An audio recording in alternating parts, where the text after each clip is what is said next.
Well, here are some ideas on how to get your information or training product, how to make it or give it a good chance to be successful.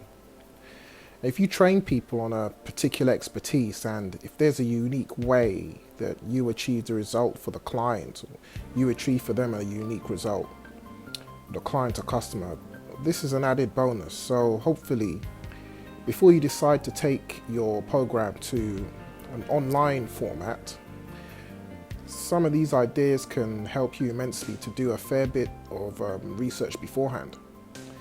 And part of the main reason for moving your material online is down to logistics and ease of access to the end user. And from the end user's perspective, it's a lot easier for them to get the information from you. And this takes me back to the 90s when the information industry had truly developed into, was truly established, and it's actually a growth industry.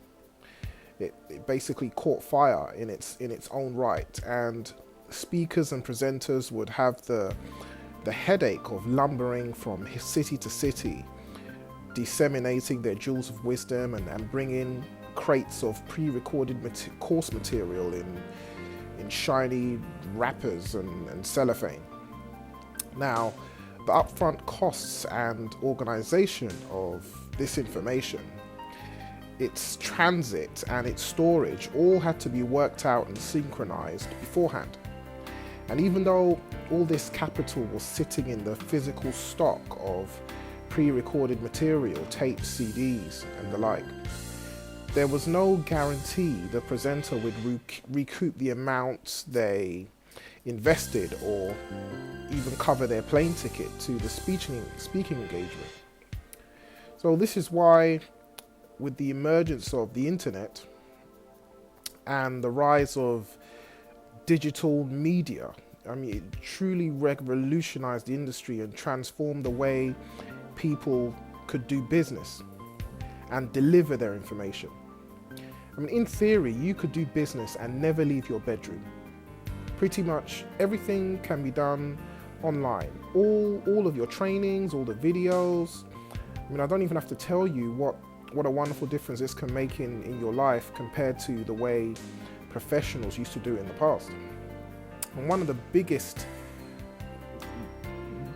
positives of the internet compared to the 90s model is the ability an entrepreneur, presenter had in now being able to segment their market. Now, the old model, because of the location and the time restrictions, you pretty much had people for the day or 3-day weekend, and that would be it. And these restrictions would force the presenter to try and cater to more of a range or in their subject matter to get the maximum audience attendance. And the online model changed this and allowed the presenter to promote to multiple segments of a market and market to them potentially at the same time. But they could do it in such a way that each market segment were catered to in a more customized way. And this allows a marketer to really focus hard on a particular market's hot buttons, if you like. So the next thing you do after you have the target market hot buttons is you give them a focused offer. So they take you up on this focused offer, and then you now have a great asset, which is their details. You build this asset called the customer list, and you want to take this list and plug it into a database management software. This is going to give you, the business owner, the leverage of, say, a sales manager or sales coordinator for the fraction of the cost of compared to hiring the staff. And this nowadays comes in the form of a software, fully automated software that can send out reminders, emails, tweets, and articles, among other things.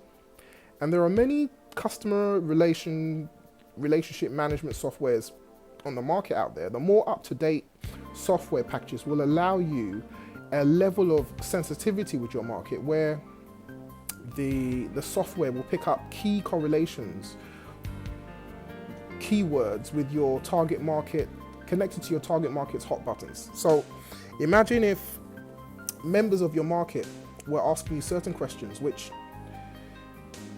seemed similar and familiar each time. Well, a good CRM program will allow you to collate the answers that you plug in, and then you then get to give these questions a good answer and then integrate them with your blogging site or your website, all centralized from the CRM platform. And the key thing here is sensitivity. With the right CRM program, you might have one marketing campaign after another, moving your customers through a series of emails which are constantly engaging, keeping them engaged and guiding them through future transactions and purchases. So the entire process feels personalized, but more importantly, it's automated. And once it's set in place, the system is then hands-off, which means your costs are driven down, and more importantly, this means that your marketing is scalable. You can turn up the intensity of your lead generation program, and the system will be able to handle it. And when you want, you can move or replicate or translate the process from one business to another or from one market segment to another. So this is real leverage. And I mean, hopefully these key points are going to help you towards using this leverage in your online operations. So here are the key points. You find your target market, and you segment this target market, and then you find their hot buttons, and then you plug them into an automated system that takes the responses and gives the market appropriate information that continues to move them through the decision-making process of buying your product or service. And even your after-service care, you can even automate the questions that they have when they responded and give the proper answers that can then go and essentially build a scalable model that stays functional and effective no matter how big the company grows, and without the huge staff costs. So well, these are just some thoughts to think about. This is Alfred Angelo for Sage Tactics, representing National Diversified Funding UK.